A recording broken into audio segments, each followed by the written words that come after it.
చూద్దామండి. మరి ప్రభాకర్ హైదరాబాద్ నుంచి రాస్తారు.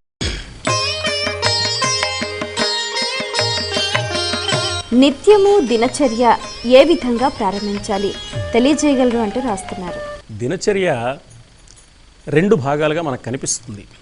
ఒకటి లౌకికమైన పనులు, రెండు దైవ సంబంధమైన పనులు. మనం అవగాహన చేసుకోలేక విభాగం చేసుకోవడం ఇబ్బందిగా ఉండి రెండు భాగాలు అనుకుంటున్నాం, కానీ నిజానికి రెండు లేవు. శంకరాచార్య స్వామి ఏమన్నారంటే, యద్యత్ కర్మ కరోమి తత్తదఖిలం శంభో తవ ఆరాధనం. నేను ఏ పని చేసినా అది నీ ఆరాధన. ఈ లౌకికమైన పనులు దైవానికి ఆరాధన ఎలా అవుతాయి అంటే, నిత్యము ఉదయం నిద్ర లేవగానే మొట్టమొదట మన పెద్దలు ఏం చెప్పారంటే, ప్రభాతే కరదర్శనం, చేతి వంక చూసుకోమన్నారు. చేతి వంక ఎందుకు చూసుకోవాలంటే ఏదో సంప్రదాయంలో చెప్పారు. ఆ చేతిలో లక్ష్మీ, సరస్వతి, గోవిందుడు వీళ్ళంతా ఉన్నారు. ఏదో కరమధ్యే సరస్వతి, కరమూలేత గోవింద, ఇట్లా కరాగ్రే వసతే లక్ష్మీ, ఈ సంప్రదాయం చెప్పారు. ఇంత మాత్రమే కాక మరో అభిప్రాయం ఏమిటంటే, లోకంలో సామాజికంగా చూస్తే ఏదైనా అనుకోని సంఘటన ఎదురై బాధ కలిగితే, ఈవేళ పొద్దున్న లేవగానే ఎవరి మొహం చూశాను అని ఎవరి మీదో నింద వేయకుండా తన చెయ్యే తను చూసుకున్నాడు కాబట్టి. లేదా అద్దంలో చూసుకోమన్నారు. అసలు సంప్రదాయం ఏం చెప్పిందంటే, ఉదయం నిద్ర లేవగానే ప్రాతరుద్ధాయ మాతుశ్చరణౌ వందేత్, ఉదయం నిద్ర లేవగానే తల్లి పాదాలకు నమస్కరించు. అలా తల్లి పాదాలకు నమస్కరించడానికి తల్లి జీవించి ఉండాలి కదా. అలా లేని వారి విషయంలో అథవా జాయాముఖం పశ్యేత్, భార్య ముఖం వంక చూడమన్నారు. తల్లి పాదాలకు నమస్కరించమన్నారు, భార్య ముఖం వంక చూడమన్నారు. ముఖం వంక చూడమనడంలో ఉద్దేశం ఏమిటంటే, ఆ భార్య భర్త కంటే ముందుగా నిద్రలేచి ఆమె చక్కగా తను తాను అలంకరించుకుని ముఖాన ఇంత కుంకుమ బొట్టు పెట్టుకుని సుమంగళ భావంతో ఎదురుగా ఉంటే ఇతడికి మనోహరమైన భావాలు కలిగి ప్రశాంత జీవనం ప్రారంభం అవుతుంది ఆ రోజుకి అని. ఇలా ఉదయం నిద్రలేవగానే చేసే వాటిని చెప్పారు. అలాగే భూమాతకు నమస్కారం చేసి పాదస్పర్శం క్షమస్వమే అని భూమాతను ప్రార్థించి అడుగు పెట్టమన్నారు. అక్కడి నుంచి కాలకృత్యాల పేరుతో ఉండే కార్యక్రమాల తర్వాత దినచర్యలో ప్రధానమైన భాగంగా ఎంతో కొంతసేపు దైవ ఆరాధన. అది జపం కావచ్చు, స్తోత్రం కావచ్చు, పారాయణ కావచ్చు, ఇవేవీ లేకుండా మనస్సులో స్మరణ రూపంలో కావచ్చు. ఎందుకని అంటే, మనస్సు ఇక దైనందిన కార్యక్రమాలకు వెళ్ళబోయే ముందు దైవాన్ని మనం ప్రార్థించడం అన్నమాట. ఈవేళ నా వృత్తిని, నా వ్యాపారాన్ని, నా అనేకమైన కార్యక్రమాలను, ఉద్యోగాన్ని సక్రమంగా నిర్వహించుకుని నేను ప్రశాంతంగా కార్యక్రమాన్ని నిర్వహించుకునే స్థితిని నాకు ప్రసాదించు.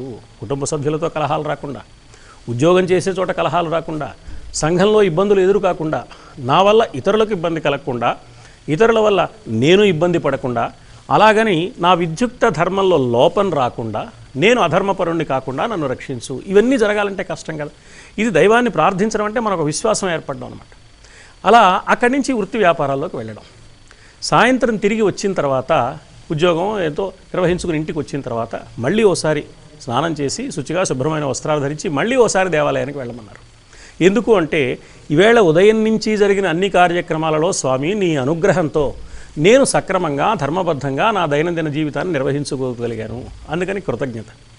దైవం విషయంలోనే కాదు, మామూలుగా లోకంలో కూడా ఎవరైనా పెద్దవాళ్ళతో మనకు పని ఉందనుకోండి, ముందేం చేస్తాం, ఓసారి వెళ్ళి ఓ 2 పళ్ళు చేతిలో పెట్టి నమస్కారం పెట్టి, బాబు ఈ సహాయం చేయండి అని ప్రార్థిస్తాం. పని అయిపోయిన తర్వాత మరోసారి వెళ్ళి మరో నమస్కారం చేసి కృతజ్ఞత వ్యక్తం చేస్తాం.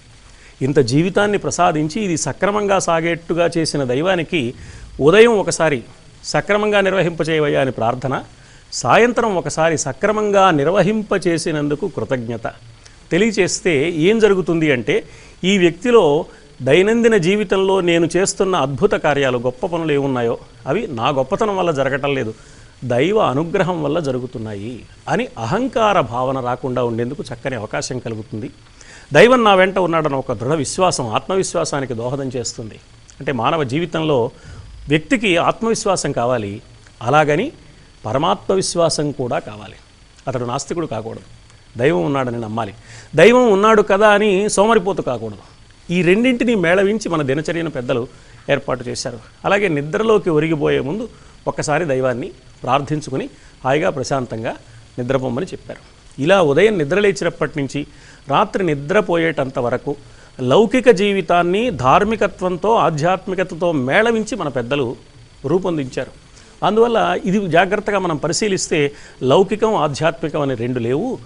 లౌకిక జీవితాన్ని ధర్మబద్ధంగా సజావుగా ప్రశాంతంగా నిర్వహించుకునే సాధనే ఆధ్యాత్మికత అనేది బోధపడుతుంది. అది భారతీయ సంప్రదాయంలో ఉన్న రహస్యంగా మనకి అనిపిస్తుంది అన్నమాట. మరి ఉత్తరం చూద్దాం.